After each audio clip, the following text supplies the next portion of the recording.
Is it possible to have everything and still feel like you have nothing at all? We live in a world that promises if we just gather enough attention, enough beauty, enough pleasure, that the hunger will finally stop. But what if that hunger isn't in the stomach? What if it's an ache in the very center of who we are? A cry to be not just noticed, but truly known. Not just used, but deeply cherished. We receive letters from people living in the palaces of their own lives, yet they feel like they are starving. One person wrote, "I'm surrounded by people, yet I'm invisible. I don't just want someone to look at me. I want them to see the architecture of my soul. I crave a fire that doesn't just burn, but warms.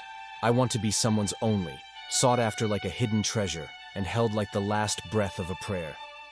This is the emotional hunger. It's a longing for a passion that's more than a fleeting moment, a connection where two people don't just meet, but resonate. It's the fear that we'll spend our lives as a background character in everyone else's story.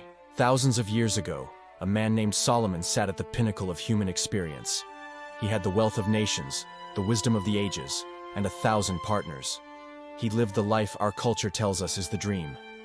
Yet in the book of Ecclesiastes, we hear his weariness. Everything is vanity, a chasing after the wind. But in his youth, he wrote the Song of Solomon. It's a book of startling poetry, speaking of a locked garden and a lily among thorns.